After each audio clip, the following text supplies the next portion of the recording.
پڑھتے رہو تم اپنے آقا پر درود، ہے فرشتوں کا وظیفہ الصلاۃ والسلام۔ تو ہم شبیہ غوث اعظم سیدی سرکار مفتی اعظم عالم اپنے آقا کی شان میں کہتے ہیں، اے نبی کے دیوانوں، تم ایسی جماعت میں رہتے ہو جس جماعت کے امیر اور پیر نبی دو جہاں ہیں، جماعت کے اول قائد مصطفیٰ جان رحمت ہیں، جس جماعت کے رہنما اور پیشوا تاجدار کائنات ہیں، جس جماعت کے شیدائی فدائی آدم سے لے کر عیسیٰ تک، عیسیٰ سے لے کر آج تک، اور آج سے لے کر صبح قیامت تک ہر ذی شعور انسان ان سے محبت اور پیار کرتا ہے۔ اور کیوں نہ کرے، میرے مفتی اعظم عالم کہتے ہیں، یا رسول اللہ تو شمع رسالت ہے، عالم تیرا پروانہ، تو ماہ نبوت ہے، اے جلوے جانانا۔ اور آگے کہتے ہیں، یا نبی اللہ، کھاتے ہیں تیرے در کا، پیتے ہیں تیرے در کا، پانی ہے تیرا پانی، دانا ہے تیرا دانا۔ تو آپ ایسی جماعت پر ہو اور ایسی جماعت کے اندر ہو جس پر مدینے والے مصطفیٰ کی نظر، ان کے غلاموں کی نظر، ان کے شہدائیوں کی نظر، جب اتنی نظریں ہم اوپر رہے تو ہم کو کسی سے ڈرنے کی ضرورت نہیں ہے، کسی سے اور گھبرانے کی ضرورت نہیں ہے۔ اتنی نظر جب ہم لوگوں کے مابین آ جائے تو ہر باطل طاقتوں کو للکار کر کے کہہ دو کہ نہ بندے خدولی نہ بم دیکھتے ہیں، ہم تو غوث و رضا کا کرم دیکھتے ہیں۔ اسی کرم کا فیضان تھا کہ کل بھی ہم کامیاب تھے، آج بھی ہم کامیاب ہیں، اور انشاءاللہ صبح قیامت تک کامیاب و کامرا رہیں گے۔ اس محسن کائنات کی بارگاہ میں، نبی مسیحا کی بارگاہ میں، دعائے خلیل کی بارگاہ میں، رحمت تمام کی بارگاہ میں، ہم سب کے امام اعلیٰ حضرت کہتے ہیں، ان کی مہک نے دل کے غنچے کھلا دیے ہیں، جس راہ چل دیے ہیں کوچے بسا دیے ہیں۔ سرکار کی مہک کا چرچا تو دنیا کے لوگوں نے طرح طرح سے کیا ہے کہ نبی یہ دو جہاں چلتے تھے گلیاں مہکتی تھی، نبی یہ دو جہاں کے جسم عطر سے پسینہ نکلتا تو خوشبو ہوتا تھا۔ یہ ذکر تو کتابوں میں آپ نے پڑھا، علماء سے سماعت کیا، مگر ہمارے اور آپ کے امام اعلیٰ حضرت جس بات کو پیش کرنا چاہتے ہیں وہ بات یہ ہے کہ دونوں عالم کے سرکار زمین پہ تشریف نہیں لائے تھے، آپ اپنی ماں کے پیٹ کے اندر تشریف فرما ہے۔ سرکار کی ماں جن کا نام حضرت آمنہ رضی اللہ تعالیٰ عنہا ہے، والد کا انتقال ہو چکا ہے اور آپ اپنی ماں کے پیٹ کے اندر تشریف فرما ہے۔ مورخین یہ کہتے ہیں کہ وہی پیاری آمنہ آنگن کے اندر موجود ہے۔ ایک دن کا ماجرا ہے، پڑوس کی عورتیں آنگن میں جمع ہوتی ہے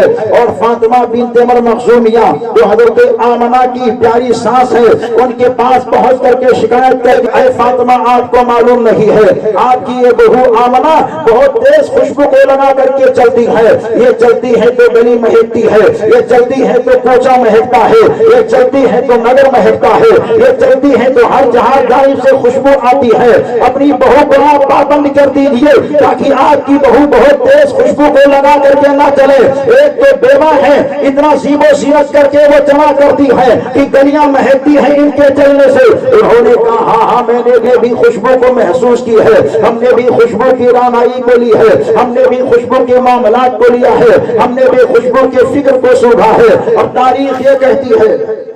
کیا بات، سبحان اللہ۔ تھوڑا چائے روک دیجئے، اب تھوڑی تقریر تو ہونے دو بھائی، تو ماحول بن جائے پھر چائے پلا دینا۔ جو لوگ جہاں بیٹھے بیٹھے رہے، کوئی آئے گا ادھر آگے پیچھے مت کیجیے، جو بھی جس کو بیٹھنا جہاں ہو بیٹھے، کھڑے رہنا تو کھڑا رہے، کیونکہ ہمارے پاک کی محفل میں نہیں آئے، رسول پاک کی محفل میں آئے ہیں اور سب اللہ کے نبی کے دیوانے ہیں۔ کون ایسا ہوگا جو محفل کے ماحول کو بگاڑے گا؟ تو کوئی اسٹیج سے بھی اشارہ نہ کرے اور مائک سے بھی نہ کہے کہ آگے پیچھے آئے، اگر جگہ ملے تو بیٹھ جائے، نہیں جگہ ملے تو کھڑے ہو کر کے سنے، کیونکہ جس نبی کا ذکر ہم کر رہے، ہمارا عقیدہ ہے کہ میرا مصطفیٰ مدینہ شریف سے دیکھ رہا ہے، تو جہاں بھی جگہ ملے عقیدت محبت اور پیار کے ساتھ بیٹھو اور اپنے آقا کے ذکر کو سنو۔ حضرات عرض میں یہ کر رہا تھا کہ دونوں عالم کے سردار صلی اللہ علیہ وآلہ وسلم کی خوشبو کی بات چل رہی ہے۔ ہمارے اور آپ کے آقا بھی زمین پہ تشریف نہیں لائے ہیں، اپنی والد محترمہ حضرت آمنہ کے شکم کے اندر تشریف فرما ہے، پڑوس کی عورتیں آ کر کے کہتی ہے فاطمہ اپنی بہو کو روکو، اتنا تیز خوشبو لگا کر کے وہ چلتی ہے کہ ان کے چلنے سے گلی مہکتی ہے، ان کے چلنے سے گھر اور کوچہ مہکتا ہے۔ انہوں نے کہا ہاں ہاں میں نے بھی سونگھا ہے، ان کے جسم سے بھینی بھینی خوشبو آتی ہے۔ اچھا آج میرے شوہر عبد المطلب کو آنے دو، میں آمنہ کو ضرور پابند کراؤں گی۔ چنانچہ اتنے میں حضرت عبد المطلب کا گھر میں آنا ہوتا ہے۔ حضرت فاطمہ پہنچتی اور شکایت کرتی ہے آج کی بہو یہ آمنہ ایک بیوہ ہو کر کے بہت تیز خوشبو کو لگا کر کے چلتی ہے، یہ چلتی ہے تو گلی مہکتی ہے، اور ہم نے بھی سنا آج پڑوس کی عورتوں نے بھی آ کر کے شکایت کی ہے۔ تو اے میرے شوہر نامدار آپ تو فاطمہ کو پابند کیجئے۔ اس کے بعد میں حضرت عبد المطلب یہ کہتے ہیں تو گھر کے اندر حیران و پریشان ہے، میں مکے کے کوچے اور بازار میں لوگوں کو جواب دیتے دیتے پریشان ہو۔ انہوں نے کہا آپ کیوں پریشان ہے؟ تو عبد المطلب یہ کہتے ہیں مجھ سے مکے کے لوگ بار بار یہ کہتے ہیں اے عبد المطلب تیرے مکان کے در دیوار سے بھینی بھینی خوشبو کہاں سے آ رہی ہے؟ ایسی خوشبو جس خوشبو کا کوئی جواب نہیں ہے۔ لیکن اے فاطمہ جب تو نے کہا ہے تو ذرا سوچ غور تو کر لے کہ یہ کوئی عام مجھے خوشبو نہیں دکھ رہا ہے بلکہ یہ کوئی خاص خوشبو مجھے دکھائی دے رہا ہے۔ جب تو نے کہا ہے تو آج آمنہ سے پوچھ ہی لیتے ہیں کون سے خوشبو کو لگا کر کے وہ چلتی ہے۔ چنانچہ آپ نے حضرت آمنہ کو بلایا اور کہا اے بیٹی کون سے خوشبو کا استعمال تو کرتی ہے کہ تیرے چلنے سے گلی مہکتی ہے، تیرے چلنے سے کوچہ مہکتا ہے، تیرے چلنے سے آنگن مہکتا ہے، اگر تو تھوک دیتی ہے تو خوشبو آنے لگتی ہے۔ آپ نے حضرت آمنہ کو آواز دیا بیٹی کون سے خوشبو کا استعمال تو کرتی ہے؟ تو سیدہ آمنہ یہ کہتی ہے میں نے زندگی میں کبھی عطر نہیں لگائی ہے، ہم نے خوشبو کی منڈی کو نہیں دیکھا ہے، آپ کے گھر کے کسی فرد نے کبھی مجھ کو عطر نہیں دیا ہے، ہماری کسی سہیلی نے کبھی خوشبو لا کر کے مجھ کو نہیں دی ہے۔ تو عبد المطلب یہ کہتے ہیں مگر اے بیٹی یہ خوشبو آتی کہاں سے ہے؟ تو پیاری آمنہ کہتی ہے اب چھپانے کا دور نہیں ہے بلکہ اب بتانے کا دور آ گیا ہے۔ عبد المطلب نے کہا ہاں ہاں بیٹی بتا۔ تو آپ اپنے پیٹ پر ہاتھ رکھ کر کے بولتی ہے یہ دنیا کے خوشبو کا کمال نہیں ہے بلکہ آپ کے پوتے کے آنے کا کمال ہے۔ جب سے آپ کا پوتا میرے پیٹ کے اندر آیا ہے میں مکان میں رہتی ہوں، مکان مہکتا ہے، میدان میں جاتی ہوں، میدان مہکتا ہے۔ نعرہ رسالت مسلک اعلی حضرت علماء اہل سنت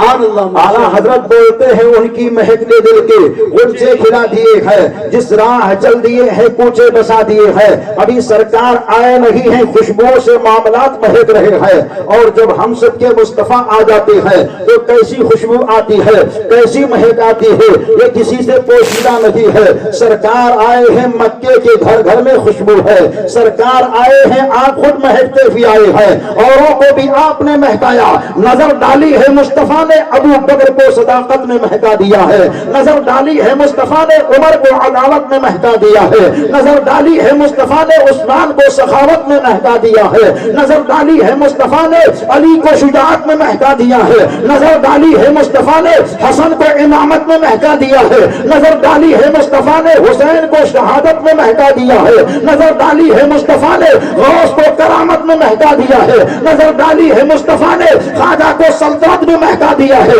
نظر ڈالی ہے مصطفیٰ نے امام احمد رضا کو فقاہت میں مہکا دیا ہے، نظر ڈالی ہے مصطفیٰ نے مفتی اعظم کو ولایت میں مہکا دیا ہے، نظر ڈالی ہے مصطفیٰ نے تاج الشریعہ کو تقویٰ اور طہارت میں مہکا دیا ہے، نظر ڈالی ہے مصطفیٰ نے مومنوں کے ایمان کو مہکا دیا ہے، نظر ڈالی ہے مصطفیٰ نے مکمل اسلام کو مہکا دیا ہے۔ اور جب یہ مہک آ جاتی ہے تو نبی پاک کا دیوانہ اپنے سینے پر ہاتھ رکھ کر کے بولتا ہے اے دنیا کے لوگوں تمہارا سینہ سینہ ہو